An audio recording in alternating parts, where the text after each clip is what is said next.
इस screening committee की आज दूसरे दिन बैठक होने वाली है। ब्लॉक अध्यक्ष के साथ स्क्रीनिंग कमेटी की बैठक जयपुर शहर, जयपुर ग्रामीण, अलवर, अजमेर, भीलवाड़ा, बूंदी, नागौर, झालावाड़, दौसा, भरतपुर, सवाई माधोपुर, टोंक और सीकर के 27 विधानसभा सीटों को लेकर मंथन किया जाएगा। स्क्रीनिंग कमेटी अध्यक्ष गौरव गोगोई और दोनों सदस्य अभिषेक दत्त, गणेश गोदियाल फीडबैक लेंगे। बैठक में टिकटों के दावेदारों का फीडबैक लिया जाएगा।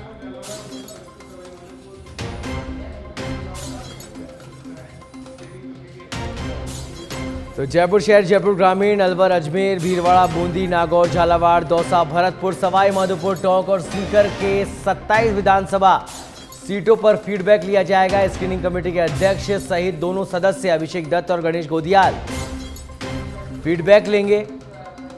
कांग्रेस स्क्रीनिंग कमेटी की आज दूसरे दिन ये बैठक होगी, जिसमें 27 सीटों पर फीडबैक लिया जाएगा। तो जिताऊ और टिकाऊ उम्मीदवारों को बाहर निकालने की एक कवायद और उनको चुनकर चुनाव जीतने की रणनीति पर इस समय काम किया जा रहा है।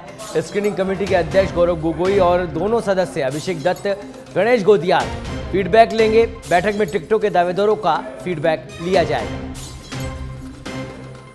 तो पूरी मुस्तैदगी के साथ कमर कसते हुए चुनाव की तैयारियों में इस समय कांग्रेस जुटी हुई दिखाई दे रही है। लगातार बैठकों का दौर और कई कमेटियां गठित की गई है।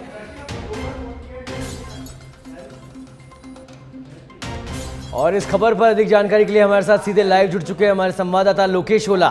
लोकेश, स्क्रीनिंग कमेटी लगातार लगी हुई है उन कैंडिडेट्स को निकालने के लिए जो कि जिताऊ है, टिकाऊ है। आज 27 जो विधानसभा क्षेत्र हैं उनको लेकर चर्चा की जाएगी, फीडबैक लिया जाएगा। फिलहाल क्या कुछ अपडेट है इस खबर पर? बिल्कुल, देखिए हर एक विधानसभा सीट को महत्वपूर्ण मानते हुए कांग्रेस पार्टी की और स्क्रीनिंग कमेटी अपना काम कर रही है और फीडबैक ले रही है। आज 13 जिलों के 27 विधानसभा सीटों को के ब्लॉक अध्यक्षों के साथ आज पार्टी के जो तमाम जो पदाधिकारी है, स्क्रीनिंग कमेटी के सदस्य और चेयरपर्सन गौरव गोगोई बैठक लेंगे, जिसमें चुनावी रणनीतियों को लेकर चर्चा की जाएगी। साथ ही जो दावेदार है उनको लेकर भी आज इस बैठक में चर्चा कर रहे हैं। साथ ही जो 52 सीटें ऐसी विधानसभा सीटें हैं जहां कांग्रेस पार्टी लगातार 2013, 2018 में और कई ऐसी सीटें जहां 2008 में पार्टी का हार का सामना करना पड़ा है। ऐसे में उन विधानसभा सीटों पर किस तरह से जीत हासिल करें, इन सबको लेकर रणनीति तैयार की जा रही है। और इसी रणनीति के तहत ब्लॉक अध्यक्षों से सुझाव लिए जा रहे हैं ताकि आगे इस विधानसभा चुनाव के अंदर उन सीटों पर भी जीत हासिल कर सके। साथ ही सुझाव देने के लिए सभी ब्लॉक अध्यक्ष आ रहे हैं, साथ ही अन्य जो पदाधिकारी है वो भी लगातार पहुंच रहे हैं। कुछ हमारे साथ मौजूद है, चित्तौड़गढ़ से भी आए हैं। क्या स्थिति है काबरा जी आपके चित्तौड़गढ़ के अंदर की कांग्रेस पार्टी हर एक विधानसभा सीट पर किस तरह से जीती? चित्तौड़गढ़ जिला और लोकसभा क्षेत्र में कांग्रेस पार्टी के वर्तमान में 4 विधायक हैं और 4 भारतीय जनता पार्टी के विधायक हैं। सब कुछ जातिगत समीकरण और लोकसभा सीट के हिसाब से प्रत्येक जाति, सामान्य वर्ग, ओबीसी और इन सभी जातियों का अगर सामूहिक रूप से जोड़ा जाकर टिकट दिए जाएंगे तो कांग्रेस लीड कर सकती है। सरकार ने विकास के खूब काम किए हैं, लेकिन कांग्रेस पार्टी को चाहिए कि उनके हाईकमान और नेताओं को टिकटों में भी बदलाव करना चाहिए इस बार। कई जगह आवश्यकता भी है, कई जगह नहीं भी है। बिल्कुल, देखिए हर एक जगह यही बात आ रही है कि बदलाव की उम्मीद है और बदलाव करना भी चाहिए। कुछ लोग और भी। आप कहाँ से आए हैं? सर, मैं रामलाल मीणा प्रतापगढ़ से हूँ।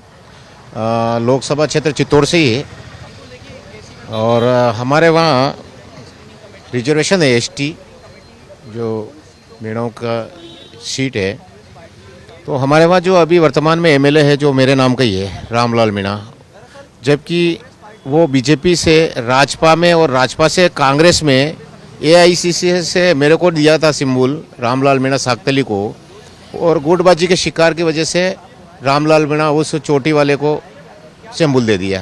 इस बार किस तरह से बदलाव हो, क्या होना चाहिए कि टिकट वितरण किस तरह के? तो कांग्रेस का कार्यकर्ता हूँ और कांग्रेस का कार्यकर्ता होने के नाते अगर राजस्थान में सरकार रिपीट की जो बात कर रहे हैं तो रिपीट अगर करनी है तो वर्तमान में जितने जो एमएलएज हैं या मंत्री हैं उन लोगों का धरातल देख के और कम से कम 50% अगर इन लोगों को उनका धरातल अगर नहीं है और उन लोगों ने इतना गुटबाजी का फायदा उठाया, इतना भ्रष्टाचार किया है। गहलोत साहब के सरकार में, जैसे मेरे वहाँ प्रतापगढ़ का ही उदाहरण है, प्रतापगढ़ मेरे नाम का जो एमएलए है रामलाल, उसको खुली छूट दी गई। प्रतापगढ़ में इतना भ्रष्टाचार किया है, मीडिया में छा रहा सारी बातें हैं कि लूट लूट के हैंड टू माउथ था, आज करोड़पति अरबपति है वो। वहाँ कलेक्टर उसके इशारे पे काम करता था, एसपी उसके इशारे पे काम करता था एमएलए के, और राजनीतिक में पंचायती राज में उसकी पत्नी को जिला प्रमुख बना दिया। विरोध कई विधानसभा सीटों को लेकर लगातार है और उसी विरोध बिल्कुल तमाम आरोप प्रत्यारोप लगेंगे, उम्मीदवार अपनी अपनी बात भी रखेंगे आज कमेटी के सामने। लेकिन क्या लगता है, स्क्रीनिंग कमेटी की जो कवायद चल रही है, 156 सीटों का जीतने का लक्ष्य जो रखा गया है, क्या वो हासिल हो पाएगा? क्योंकि सबसे बड़ी बात यह है कि हर कोई ये चाहता है, कल कोर कमेटी की बैठक थी, हर कोई ये चाहता है कि ज़्यादा से ज़्यादा जो उनके समर्थन के लोग हैं उनको टिकट मिले, उनको मौका मिले। तो क्या लगता है, गुटबाजी से निकलकर क्या शांतिपूर्ण ढंग से टिकटों का वितरण हो पाएगा कांग्रेस खेमे में?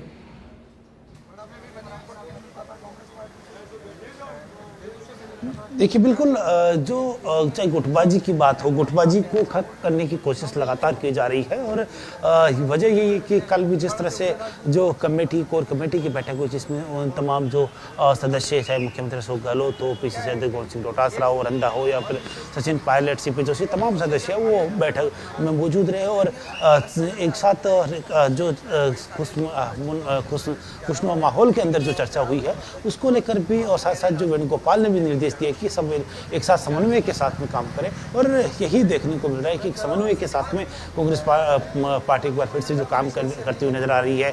और उसी के तहत जो 156 का जो टारगेट लेकर चल रहा है, उसी टारगेट के ऊपर काम कर रहे कांग्रेस पार्टी के तमाम पदाधिकारी हो या फिर मुख्यमंत्री अशोक गहलोत हो। और वहीं स्क्रीनिंग कमेटी हर एक विधानसभा सीट को महत्वपूर्ण। ठीक है, चलिए बहुत बहुत धन्यवाद लोकेश इस तमाम जानकारी के लिए।